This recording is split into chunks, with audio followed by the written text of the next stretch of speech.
merci de votre accueil, de votre enthousiasme. Je partage votre enthousiasme et je suis vraiment très heureux de votre équipe.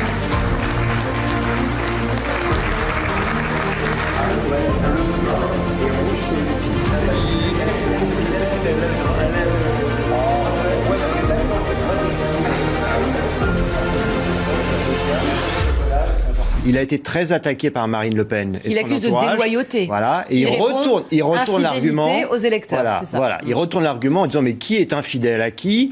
Marine Le Pen trahit, selon les termes de Nicolas Bay, la doctrine de son propre parti. Elle n'a plus de boussole, elle n'a plus de ligne directrice. Elle renie les engagements fondamentaux de son parti, par exemple sur la double nationalité, par exemple.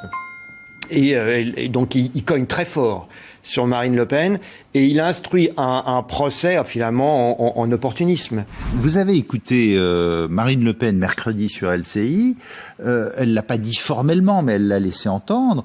Si Zemmour est au deuxième tour, elle se relierait à lui, rallierait à lui. Ce serait la fin définitive, la confirmation que c'est la fin définitive de sa carrière et de la saga des Le Pen, quoi. Mais ça fait du monde là. Si vous ajoutez les deux, plus Dupont-Aignan, c'est plus d'un tiers des électeurs français. C'est là où il y a un danger pour Emmanuel Macron, c'est qu'aujourd'hui, il y a un réservoir de voix. Le pass vaccinal doit être aboli. Certains esprits soupçonnent même le gouvernement d'avoir instauré ce pass pour mieux le supprimer juste quelques jours avant le premier tour.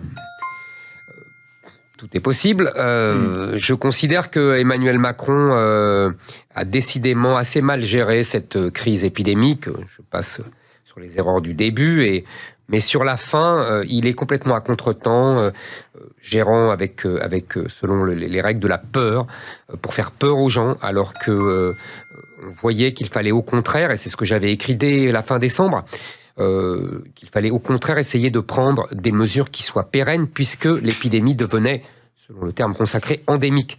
C'est-à-dire qu'il fallait apprendre à vivre avec, et que donc il ne fallait pas multiplier les mesures d'urgence, comme on a fait, imposant les masques aux enfants, les tests permanents aux enfants. Les Français ont été déçus. Emmanuel Macron, là, 76% des Français ne veulent pas à nouveau voter pour lui. Ça fait quand même un très très grand nombre de Français qui se détourne de lui, qui se présentait comme le nouveau monde, une nouvelle politique, une nouvelle manière de faire, et on ne peut pas faire plus, j'allais dire, caricatural dans le genre élitiste, libéral, mondialiste, multiculturel, progressiste. C'est vraiment le schéma rejeté par les Français et dont on a vu aujourd'hui un certain nombre de ses opposants. Mais un risque d'absentéisme très important pour ces raisons-là. Également un écœurement. Par exemple, j'évoquais la question des parrainages. Il y a clairement quelque chose qui ne va pas, qui ne colle pas.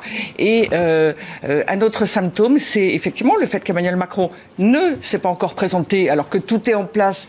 Il a ses parrainages, il a son équipe de campagne. C'est vraiment l'hypocrisie la plus complète. Et tant pis pour les Français, et tant pis pour la démocratie. Et sans refus par ailleurs de participer à un débat avant le premier tour.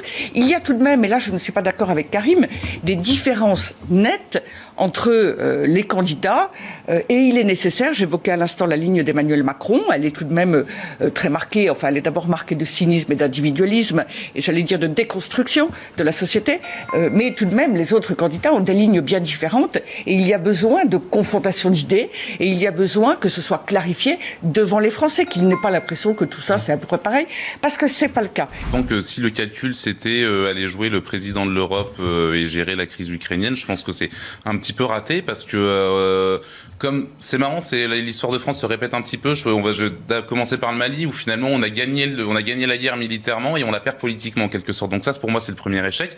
On a l'impression qu'il va aller se rattraper en Ukraine, mais pardon, tout ce qu'Emmanuel Macron démontre, c'est pas le seul responsable, bien entendu, mais c'est que la diplomatie française s'est effondrée. Enfin, ça fait quand même plusieurs jours qu'Emmanuel Macron va voir Vladimir Poutine et dit vous inquiétez pas, j'ai calmé Vladimir Poutine. Poutine qui dit mais pas du tout. Le président ukrainien qui va reprocher Emmanuel Macron de s'être trop bien entendu avec Poutine. Emmanuel Macron qui annonce les États-Unis et la Russie vont pouvoir se rencontrer, une mission engagée. Poutine qui dément dans l'heure. Enfin, je veux dire, à un moment donné, non seulement la diplomatie française s'est effondrée, et en plus Emmanuel Macron la représente.